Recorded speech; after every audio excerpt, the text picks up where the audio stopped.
And so shortly after that, I started having my gifts activate, where I was seeing things in my room and hearing things and kind of seeing like dark shadows and things. It scared me. I could never sleep. I was always sleeping with my mom or my grandmother because my grandparents live with us. I would just be able to pick up on my friends, deceased family members, that I could just pick up just information, and they were always kind of creeped out by it. So it scared me to sleep.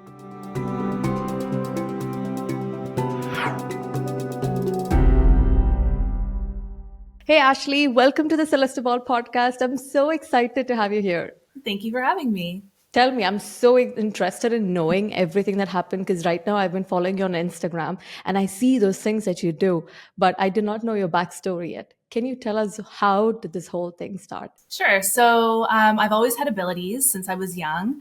I remember having a Kundalini awakening when I was around 6 or 7, where I was shaking and I went in and woke my parents up, and my dad just thought that I had the flu or I wasn't feeling well, and I had the chills. And so shortly after that, I started having my gifts activate, where I was seeing things in my room and hearing things and kind of seeing like dark shadows and things. And it scared me. I could never sleep. I was always sleeping with my mom or my grandmother because my grandparents live with us. I would just be able to pick up on my friends, deceased family members, that I could just pick up just information, and they were always kind of creeped out by it. So it scared me to sleep. So I envisioned just a door closing on all of the abilities because it made people uncomfortable. It scared me as well. And I never had it happen again for my whole life until 2022. So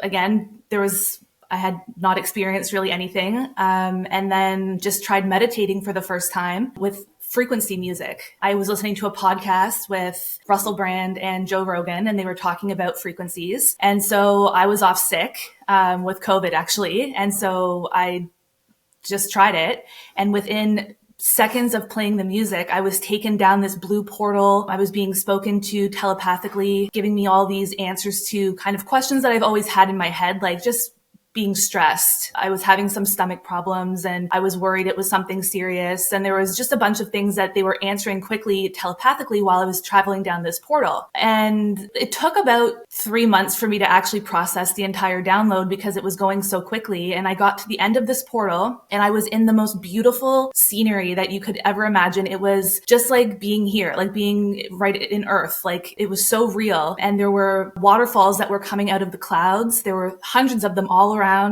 I was standing kind of with another waterfall that was right in front of me, and I could feel the mist on my face. And then everything went black and the lights all turned on, and I was like in this white room. There was no exit, basically, like just standing around in the light. And then more information was being downloaded, and they were telling me, like, asking if I want to be service to others or service to self. I didn't know what that meant at the time, but I said, well, obviously I would pick service to others. I would never pick service to self. And I said, well, what would have happened if I had picked service to other or service to self?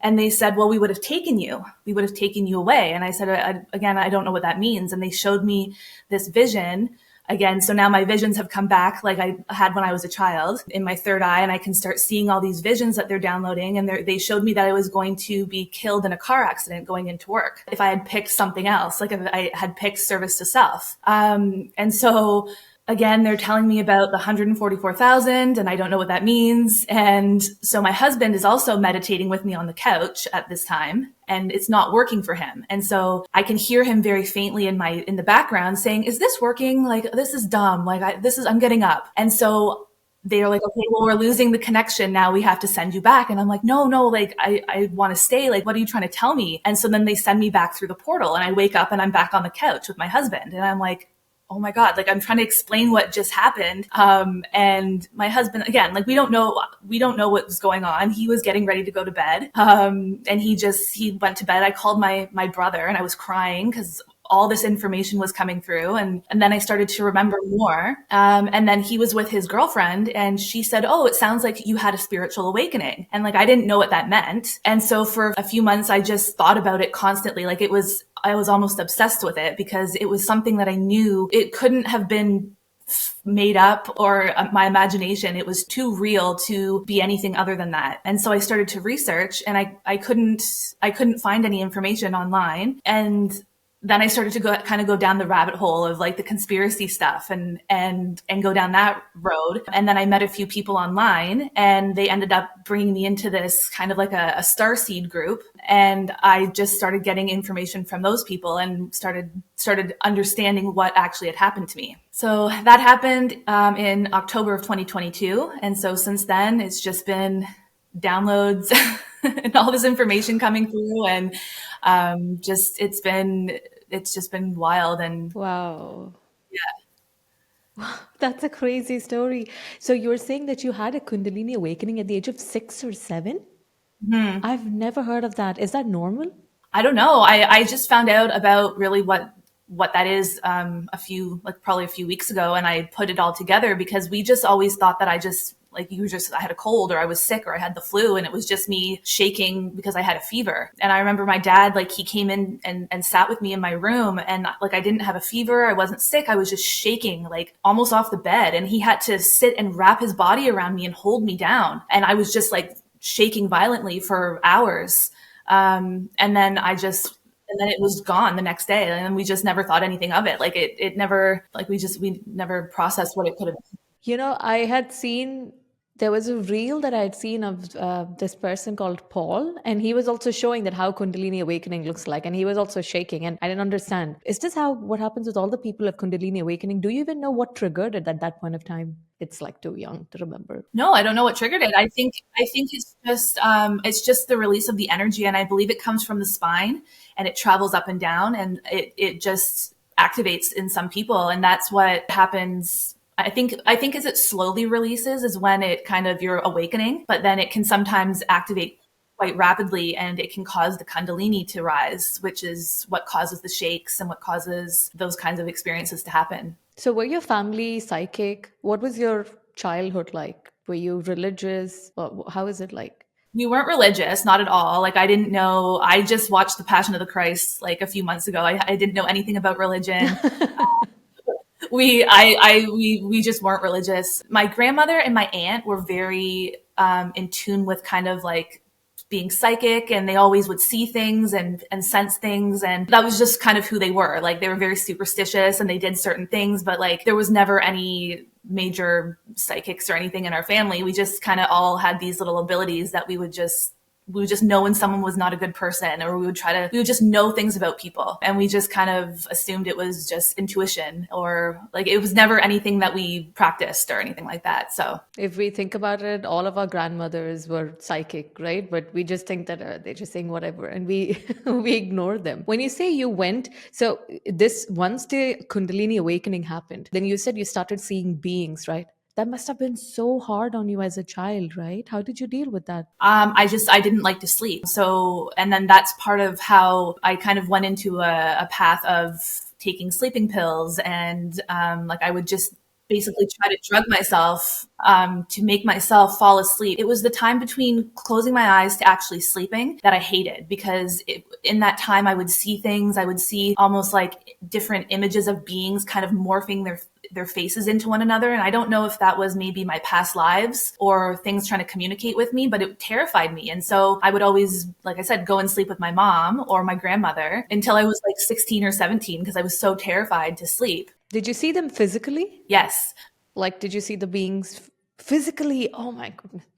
And then I would also see them, I saw a few of my deceased grandparents in my room. Like I saw my great grandmother floating in my bedroom, and she was coughing. And I remember throwing a magazine at her because I was so scared and I didn't know who she was. And then a few weeks later, I was sitting with my grandmother, and we were going through old pictures, and I was like, "Oh, that's the lady that was in my bedroom the other day." And it was her mother, who she had died of bronchitis and pneumonia. So that would explain why she was coughing in my room. And just like little things like that would always happen. I would see like a picture of my grandfather had an oil painting of his mother in his room, and I remember hearing like someone singing in a different language in his room one day, and I went in, and the picture of her smiled at me, and it scared the crap out of me, and I never went in his room for the longest time. Little things like that just like nobody else was going through. So it was like, I'm not going to really tell everybody because it's weird. And People don't understand it. How did your parents react to it? So, I mean,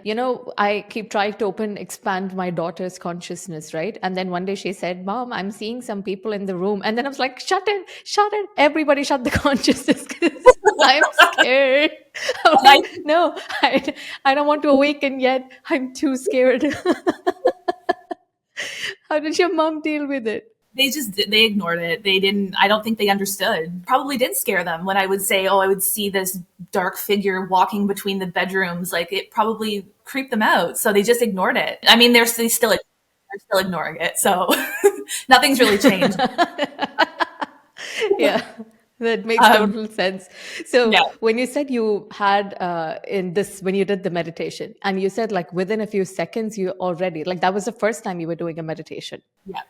I didn't know anything to do with spirituality. I was kind of on a healing journey about 4 years prior. I was in a 15-year long marriage with someone who was, into drugs and alcohol, and I ended up leaving. Like, I did basically my shadow work first, and then the awakening happened. I didn't realize that I was going through. I was doing all the shadow work. I didn't realize that what was going to happen when I started to heal myself. So it was about 4 years prior that I was speaking my truth and doing what I wanted to do. And I moved away from like a stressful job and my family for 3 years. And I met my husband and my now husband. And it was just within seconds when I put that music on, I was already on that journey. And I was like, well, I'm going to try to start doing some meditating and some breath work and all these things. I've been seeing all these things on like Instagram and stuff. And so we just tried it. I didn't even know what it was supposed to do. I didn't realize that it was supposed to expand your consciousness or do any of that. I just put the music on and I was gone. That is beautiful. I think when I think about it now, when I went through my divorce, it's after my divorce and then the stress and the anxiety that came up post the divorce that I started to understand, try to look into meditation and then healing and then shadow work and then psychology and then food. All of that stuff happened after, I guess that's how they awaken people one by one. When you say you went down that portal and then you saw that place, do you now know what it is that you saw? Like, was it a planet or what is it? Yes, I think I've been told, as well as I've had a few readings as well from a few friends, but I think it was Andromeda that I went to. My understanding is that we all have kind of a base planet that we are from, and that's my planet. That's where I find is my home and my comfort. Like, it can be anywhere in the universe or the galaxy or anywhere. So that was my place. I guess it was shown to me so I would remember. Do you remember the beings there, the place that you saw, right? Do you remember how the people were living, anything like that? There wasn't anybody there. It was just me, and I was in just this beautiful scenery. There were no houses, there were no other beings that were there. Because I was awake, like taken out of the vision or whatever the experience was by my husband, there was an easel that was kind of sitting over to the side, and there was an easel that started to play kind of like different parts of my life, and I was watching that, and then I got taken out of it by my husband waking me up. So I didn't experience the entire thing, where they probably would have maybe told me way more. But yeah, there was nothing around. It was just me standing kind of like on a big mountain with waterfalls all around me. One of my guests told me that I come from the Andromeda galaxy as well. And I got so fascinated by it and I started looking into it so much more. And then I heard that the movie Avatar, right? That movie is the planet that looks like the place that they show in Avatar is actually the Andromeda galaxy. Oh, okay. Or the planet there. Yeah. And it looked so beautiful, like the place, the people that's living there. Because if the characters are also blue beings, like what they show the Andromedans to be like. So there must have been someone speaking to you then, right? Do you know who that is? I don't know. I think it was my higher self, but at the time I thought it was my grandfather because he had passed away a couple years prior and he was like my best friend. And I just thought it was him talking to me. I mean, it also could have been God or source, or it was definitely a man's voice and just answering every question that I had in my head before I even had the chance to think of it. Like, I hadn't thought the entire thought through, and then it was already answering the question. And it went on like that for the entire time. And I feel like I wasn't even there long. It was maybe 5 or 10 minutes, but it felt like I was there for hours. They say time space doesn't exist on the other side, so you can see the whole download in a few earth minutes probably. So when they asked you if you would take self-service, and then they said that you would have died in a car crash, why is it bad to do self-service? Why did they say that? I think there's a lot of people that are service to self. And I think part of some of us are here for is to be the bridge to help people over onto the new timeline, into the new earth. And so I think that was just a question that they asked me to see if I was ready maybe to do it. I'm not quite sure why they said that, but I remember after coming out, like that was one of the things that really scared me, like after I came out of the vision, because I saw where the accident would have happened on my way to work every morning. It was in a snowstorm and I was passing by a truck, and like they showed me the entire thing.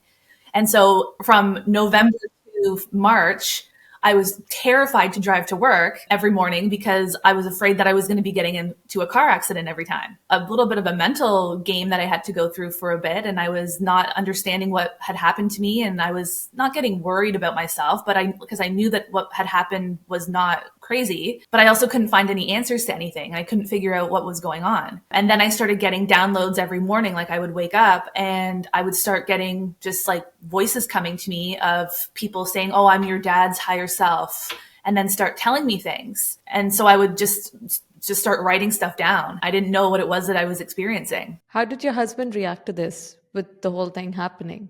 It must have been so hard not being able to tell people. Like he's my best friend. Like he knows that I'm not crazy. He knows that if I'm saying something, he knows that I'm very passionate about what had happened. And he said, so he was ex-military, and so he said that he knew people that had these experiences as well. So he had already known about this kind of stuff before I even said anything. So I mean, he didn't understand really, but he definitely had heard people talking about this before. So he wasn't someone that was trying to say that I was crazy or wrong, which was good.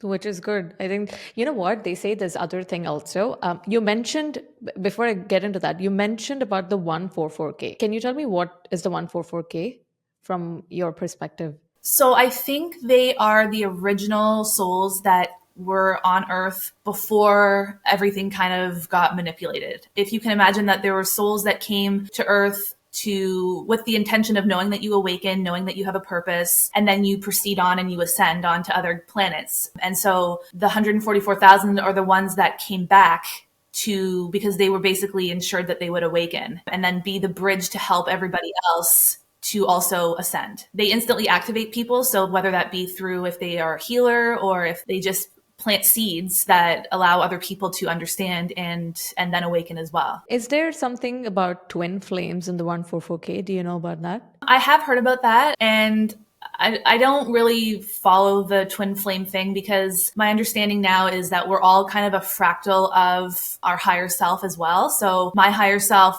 I'm not the only higher self here. It's all an energy. So there's other people that are here that carry the same fractal that I carry. And so for a while, when you finally realize that you have a higher self and everything, and you kind of attach yourself to this higher self, it's another ego kind of thing that you have to work through because it's like a unity consciousness basically. So probably another 1,000 other people that have the same essence that I do. And it's just knowing that it's all frequency and it's all light. So I've heard the twin flame is kind of just you split in half. And when I asked about that, I was shown that it was just how you were fractaled from source. So like they showed me with my husband and I. So it's basically when you fractal off from source, it was just whoever's closest together. If you can imagine that we're all balls of light or energy. It's whoever was closest to you when the fractal happened. So that's kind of what a twin flame is. Just someone who's really close in your frequency, like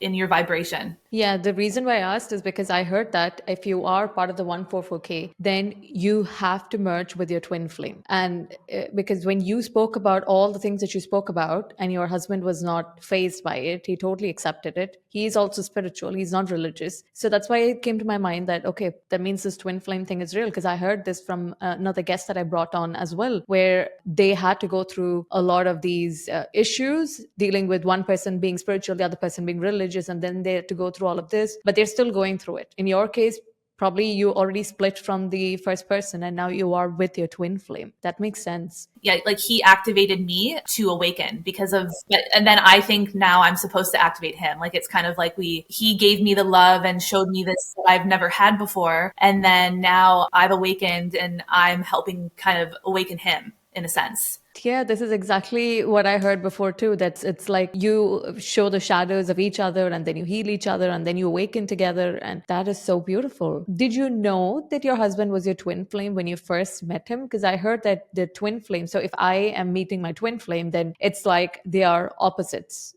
People say that you can see the same eyes or something. Is it like that? Did you see anything like that? We just had an instant connection when we met. Like it was just like if you were to meet yourself in a different form. Like it was the male version of, and it was nothing I had ever experienced. And he ended up, we met online. And so he was visiting his family who was only 10 minutes away from the house that I had just purchased. So I had gone through my separation and everything, and I had bought another house, and we found each other online. And so we hung out a few times.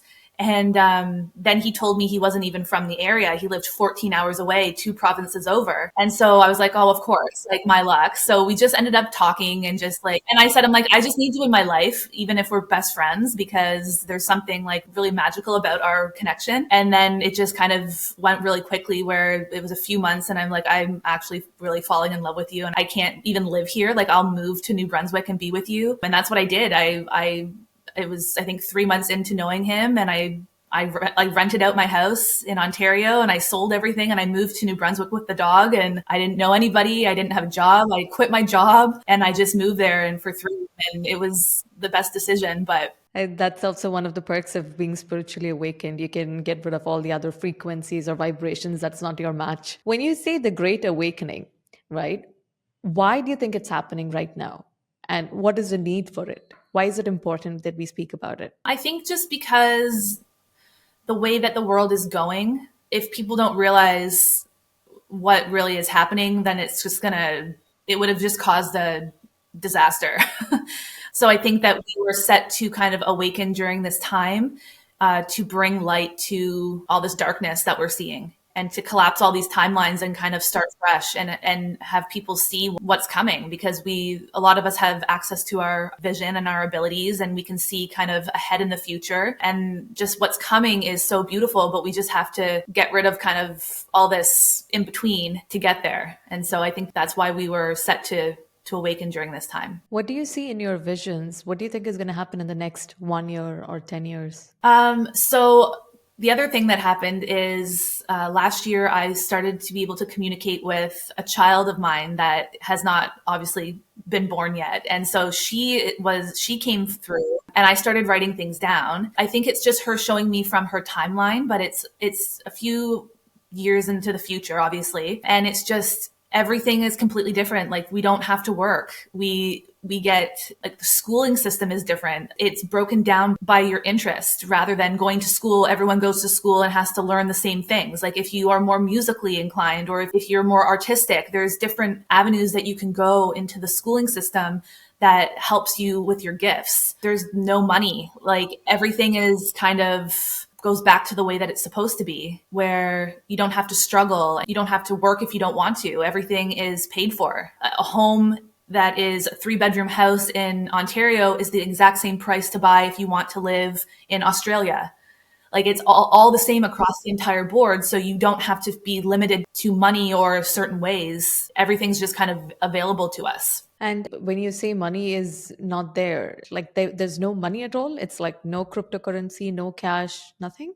Well, there's going to be like a gold backed system, but there's been money that's been kept from us back in the Egyptian time, like thousands and thousands of years ago, where you're supposed to be taken care of from birth. So everybody has money, is taken care of. And some of these beings that knew that we had this access to this money, they're the ones that have taken it away and stored it. And so all of that gets found and all of it kind of gets given back to the people. So you're just born and you have unlimited abundance, and you you wake up and you realize, oh, I want to be a famous artist, and you'll be able to do that. And because it's your passion, the universe supports it. If you don't want to do anything, if you want to sit and play video games all day, then that's your choice as well. And you can do that. Everything is taken care of. And there's people that want to farm and do gardening and all these things and be a community, and everyone will just kind of fall into place of what their true purpose is. And it all is a puzzle piece that connects and works across the world. How would food and healthcare be?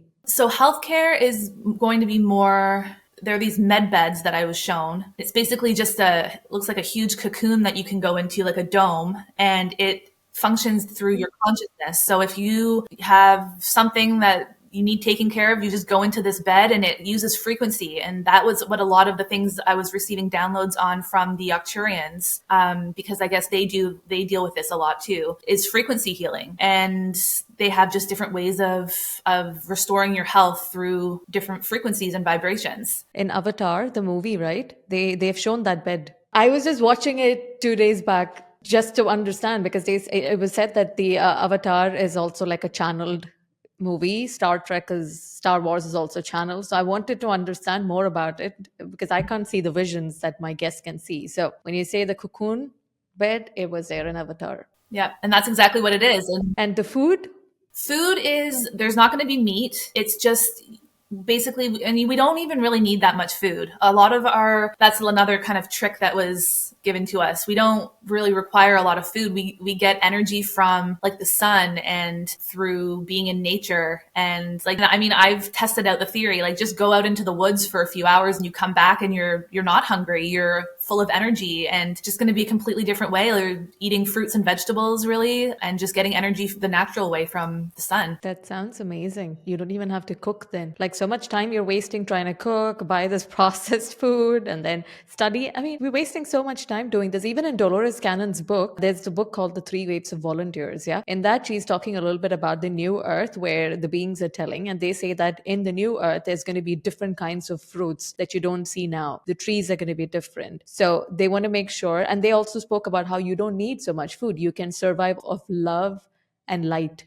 Even in the Course of Miracles, Jesus also talking, you can just survive on love and light. That makes sense. This sounds like such a beautiful earth. How can we all be a part of this new earth? I can't give up steak now. I think it's going to take some time. I mean, again, it's everybody's journey. There's a lot of people that are very skeptical when you start talking about this stuff, because it does sound like it's so far in the future that it can never happen. But I really believe that it's going to happen in our lifetime. Like in the next few years, I see it. The more open that we are with experiencing the interdimensionals or the aliens and things like that, they're the ones that bring the knowledge to us. So we have to first be open to having them come. And we also have to not want to kill them when they show up, because that's the way that our cultures are, is we're against everybody. If even a different race or religion, we're always fighting each other. They're not going to come if they're going to be shot at. So they're waiting for kind of all of this to fizzle out before they start making contact. But they are coming in people's dreams. And that's how they started coming to me, these Arcturian beings. And that's what they started telling me, is that they're going to start coming for the next few years telepathically and communicating with people through visions, like exactly what's been happening to me, but it's going to happen on like a mass scale.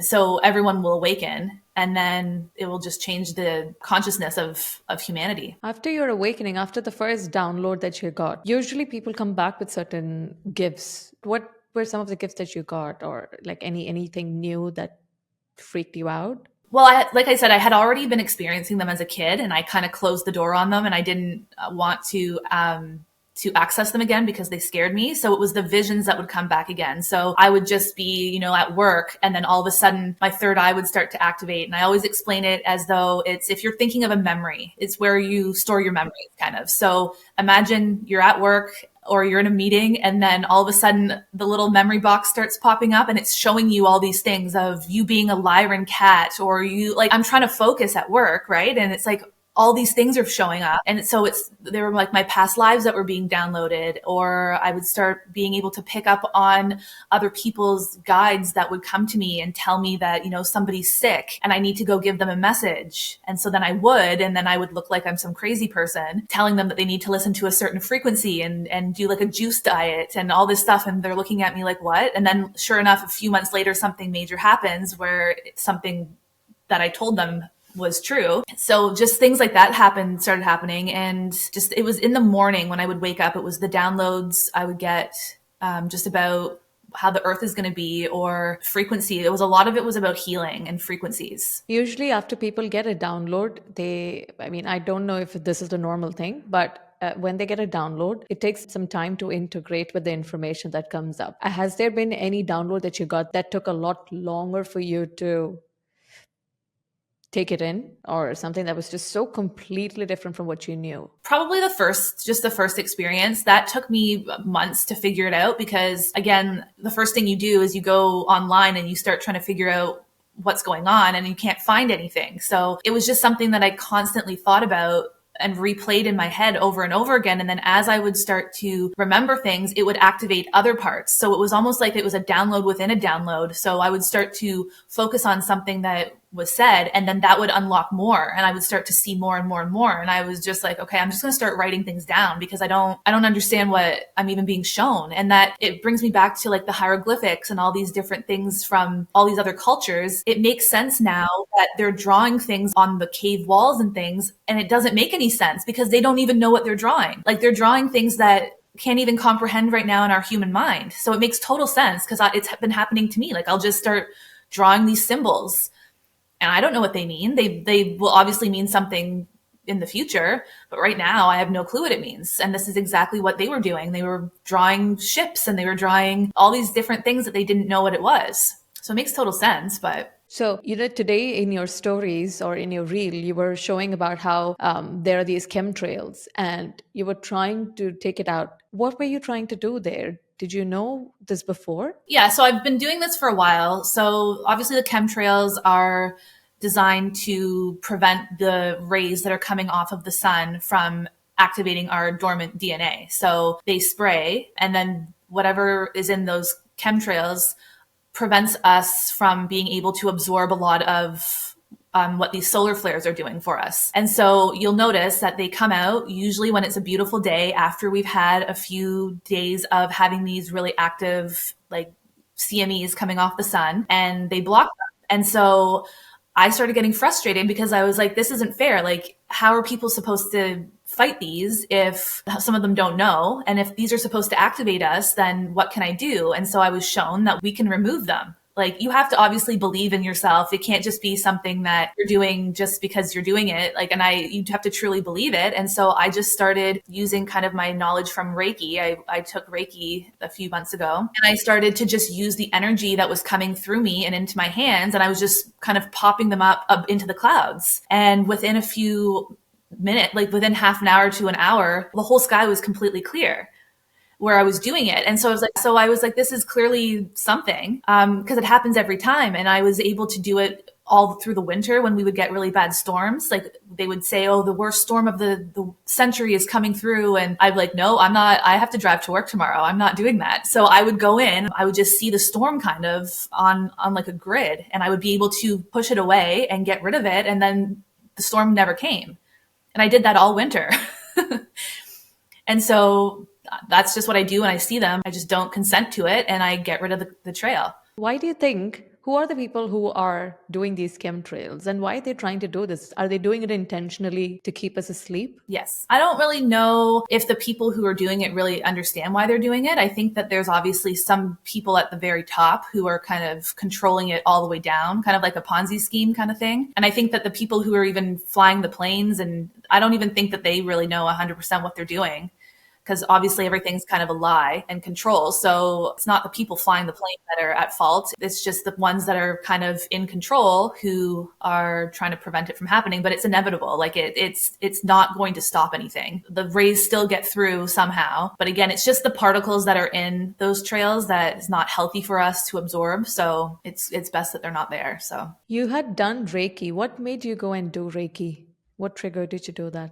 I don't know. I started getting like these tingles in my hands. And whenever I would kind of like touch something or be around things, like my hands would start to feel weird. And so I had a friend that I met kind of in like an Instagram group who was a Reiki master. And so her and I chatted all the time. And she said, well, I'm starting to teach courses, so you should take it. And so I just did level 1 and everything was fine. I didn't really realize what I was doing. And then we had to start practicing on people. And so when I would start doing the Reiki on people, I would start getting messages from guides or loved ones, and all these beings would start coming forward and telling me that there's these thorns that are stuck inside of people. And they would show me that there are these like green, like little bobby pin kind of things that were all stuck. And I had to remove them. And so I just did what I was told. And then I went back to her and I said, I'm seeing these weird like green thorns that are inside of people and I'm being told to pull them out. And so she quickly advanced me into level 2 and then masters like within a few months, because she said the things that I'm seeing in level 1, that's what they teach in masters. And so she quickly attuned me and we went through and I did all my courses all the way through. And so now I'm a master, but I just was drawn to it. I've been drawn to this energy healing, what some of the visions that I've had. I've seen myself opening like healing cabins and that's why we bought this home that we moved into, from this vision that I saw where it's these frequency cubes and I use my own healing to help people. And so I'm just kind of following what these visions are that are coming through, and it's all working out if I listen to what they're showing me. So it's pretty cool. That is beautiful because I also went and did Reiki, but you know why? Because my cousin was asking me to do it, but I didn't know why I went to do it.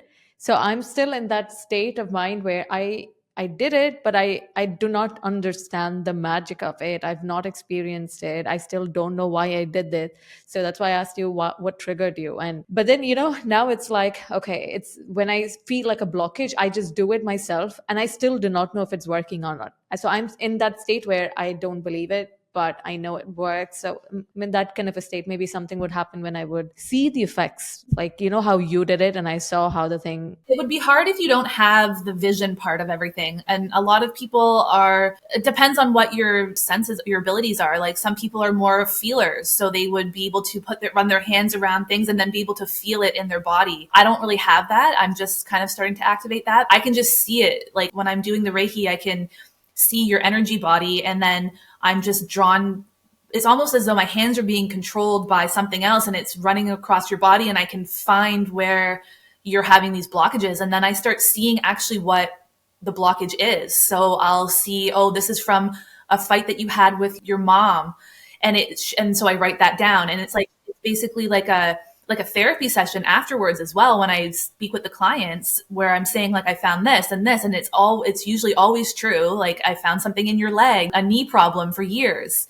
Well, that's stored energy from when your ex-husband or whatever it is. We store all these different energies within us from things that we're holding on to. And so I just was able to see all of it and help people by doing that. So That is beautiful. That is the part that I'm struggling with, because I speak to so many guests with abilities and they talk about all of this, but I cannot see anything.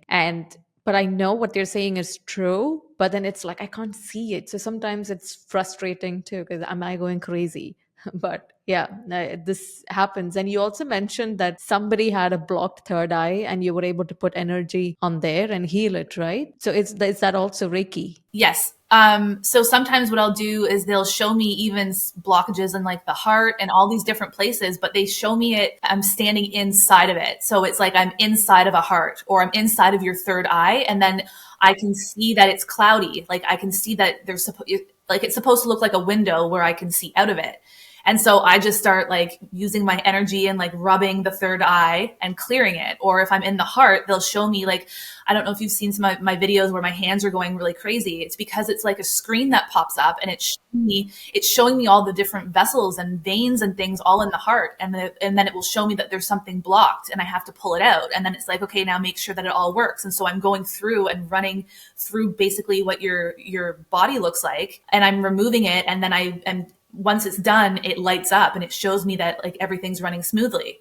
And so sometimes sessions can take, depending on how much people have blocked or stored, they can take a couple hours because people store energy all over the place. And so I'm just able to see where it is that it's stuck. That is beautiful.